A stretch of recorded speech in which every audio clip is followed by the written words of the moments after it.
Hey guys, in today's video, we're going to talk about some things that I recommend doing during the home search process. So whether you're working with another real estate agent, maybe in another state, or you're just beginning the search, thinking about moving to New Hampshire, these are some things and some helpful tips that I recommend you start doing right off the bat.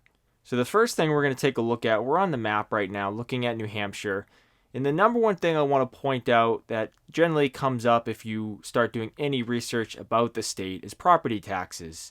It's common knowledge that they're relatively high here. We rank among the top 5 highest in the country. So it's definitely something you want to be aware of and factor it into your budget before you make any big decisions. So one thing we can do here is you can just simply go onto Google and you can search the property tax rate in the town or city you're considering. The way it works in New Hampshire is that the property tax rate does vary depending on the city or town. Although the actual calculation is the same, the actual rate can vary. So for instance, we'll just take a look at Manchester. I know I use this as an example in a lot of my videos, but because it's the most populated city in the state, we're just going to go with that. And now this is showing the 22 rate here. Now for 2023, I don't know exactly what it is, but for the purpose of this video, we'll just go with the rate that we can see here. So as you can see, $18.24 per $1,000 of assessed value. And that's how the calculation is based throughout the state. Now, you might be wondering, what's the assessed value? The assessed value is calculated based on the structure in the land. Now, the assessed value isn't necessarily the same as the market value of the property. In general, kind of a rule of thumb, it's about 80 to 90% of the market value. So for instance, if a property was $400,000, that doesn't mean the assessed value is going to be $400,000. It would be about 80 to 90% of that number. And that's just a little rule of thumb you can go by. It's not always set in stone. Now we're going to click over to this other website here, and I find this to be pretty helpful if you want to get a ballpark number and make sure your calculation is correct. What you can do here is you can plug in a specific location. You can put in the zip code or the city. Right now I just have in Manchester, and then it lets you plug in the assessed value of the property. And just for this example, we put in $500,000. So realistically, the price of the home would be at least $550,000, maybe closer to $600,000. Now, if we scroll down, you can see they show you the tax rate for that county, and Manchester is located in Hillsborough County. Now, the population in New Hampshire is primarily in the lower counties, so within southern New Hampshire. You have Hillsborough County, Rockingham County, and Merrimack County. Those are the main ones you're going to find the bulk of the population. Just to the west of Manchester, you have Cheshire County, which goes out towards the Vermont border and areas like Keene. Peterborough actually is part of Hillsborough County, which is west of Manchester as well. Now it's showing an annual property tax amount of $11,150. Now that gives you a ballpark number what you'd pay if the property had an assessed value of $500,000.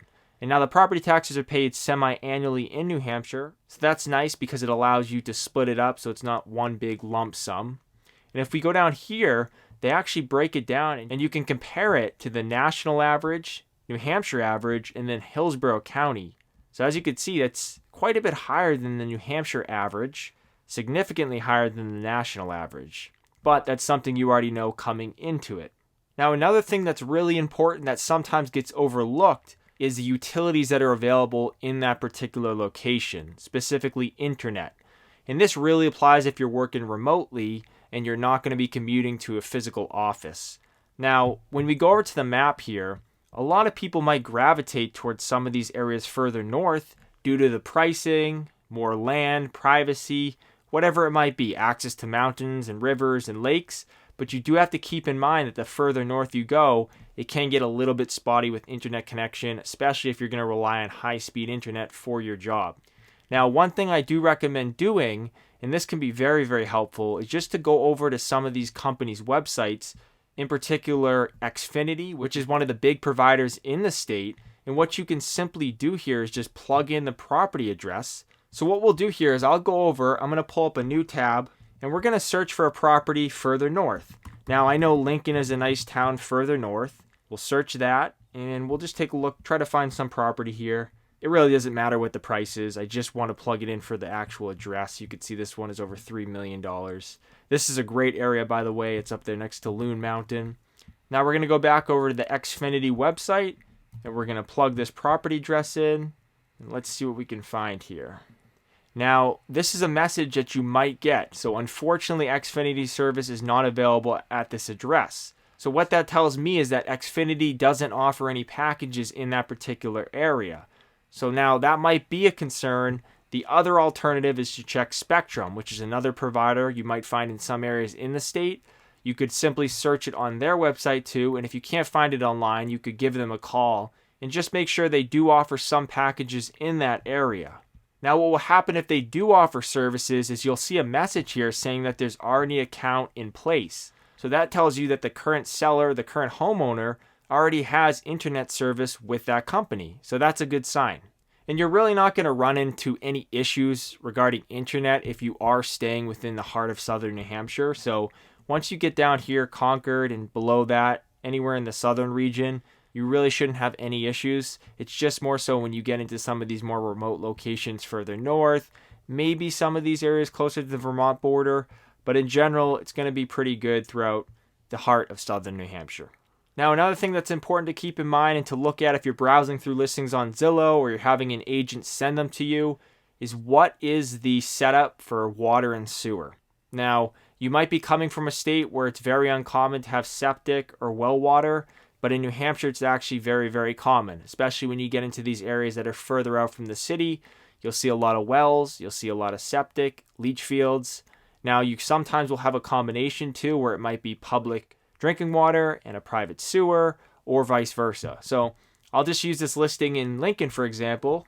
If we scroll down here, on Zillow, you can specifically see this when you go down to this section here where it says Facts and Features, and you can click the See More. You should see a section right down here at the bottom where they show you the utility info.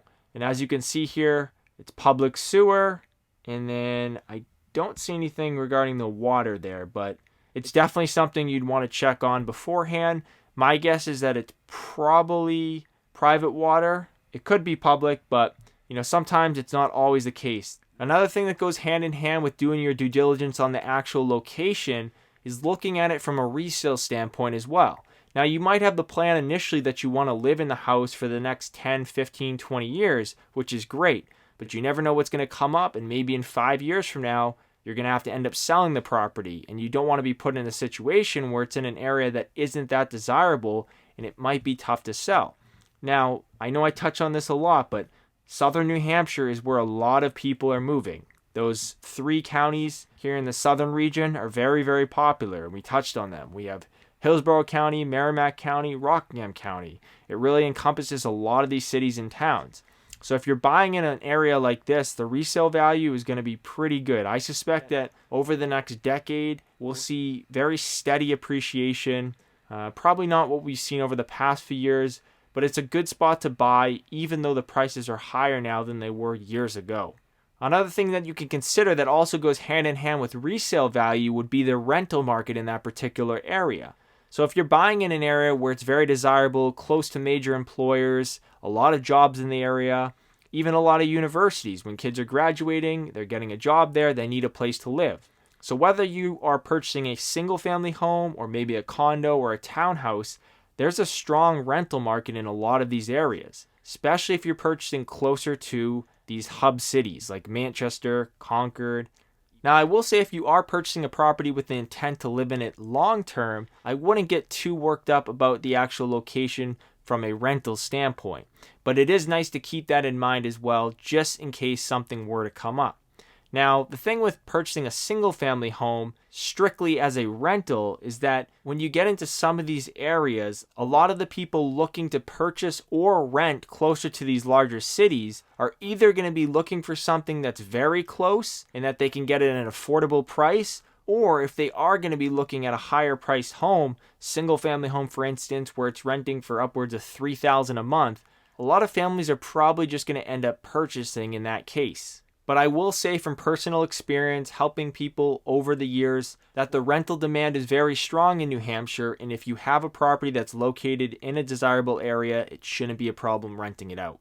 This is also something that a lot of people don't realize, but if you own a property and you're looking to relocate or just purchase a second property, you don't necessarily have to sell the first one to buy a second property. Granted, you don't need the proceeds from the first one to purchase a second property, but what a lender can do is they can take the projected rental income from that first property and use a percentage of it to offset your debt for the second property.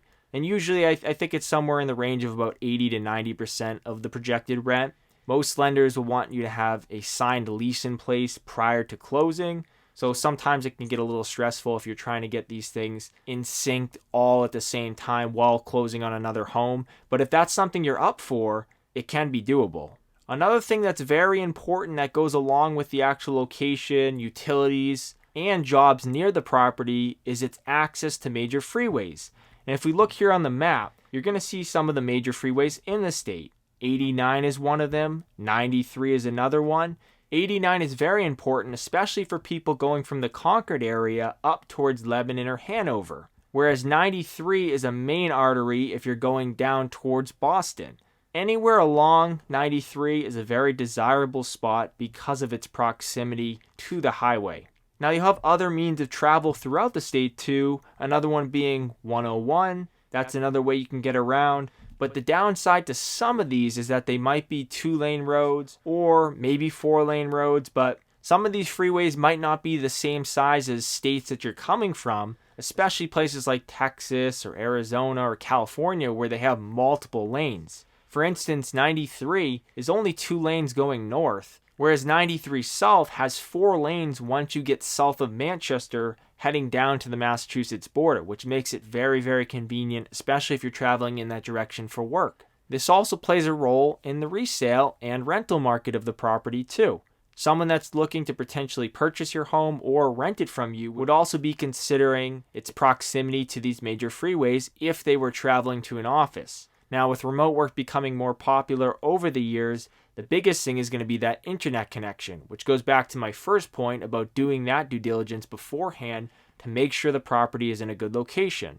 Now, another thing that goes along with the freeways, and maybe this doesn't affect you right now, but it could affect you down the road, or it could affect a potential buyer if you ever did choose to sell the home, and that's the proximity to airports. Now in New Hampshire, we really have one main airport, which is in Manchester, and that's Manchester-Boston Regional Airport, which is located down in this region here, just south of where you can see Manchester there.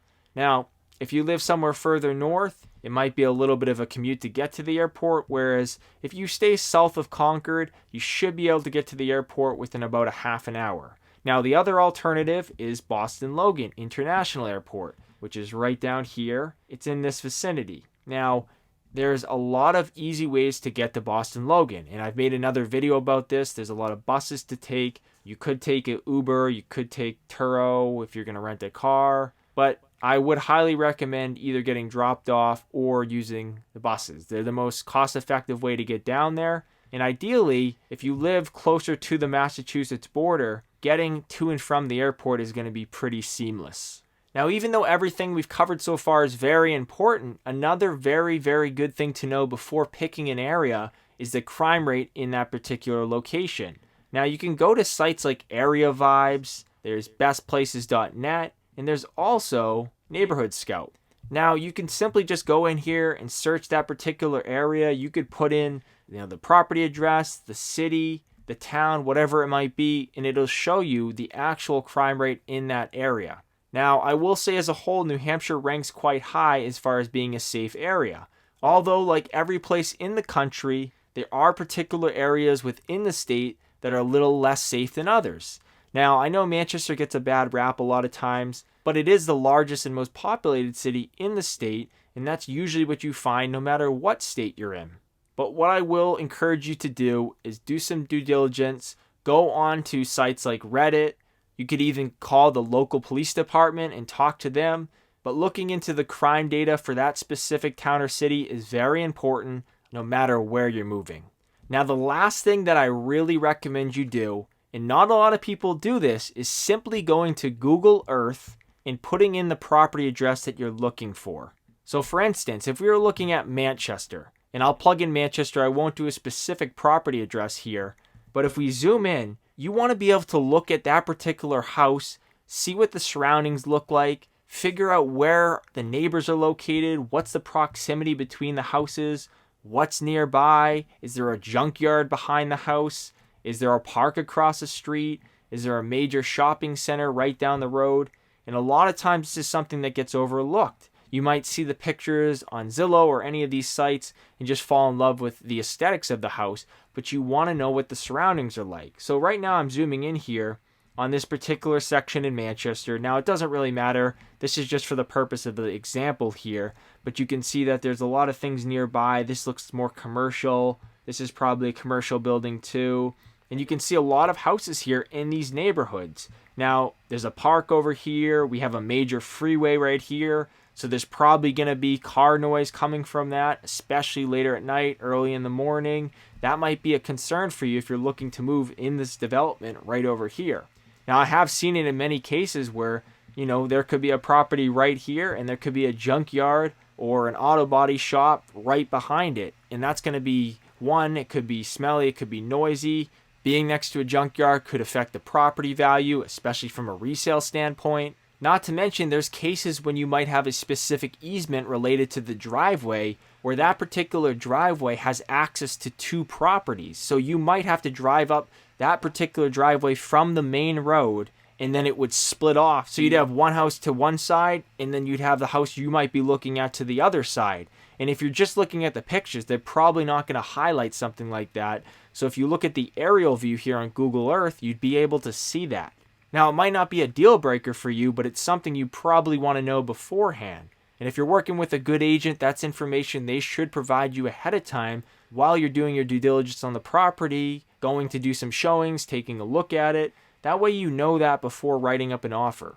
So these are all some important tips that I think can be helpful and steps you can take if you're just starting the home buying process or you've been looking for months but you just feel like you haven't found the right home yet. With that being said, I hope this video was helpful. I appreciate you guys for watching, and I will see you in the next video. Take care.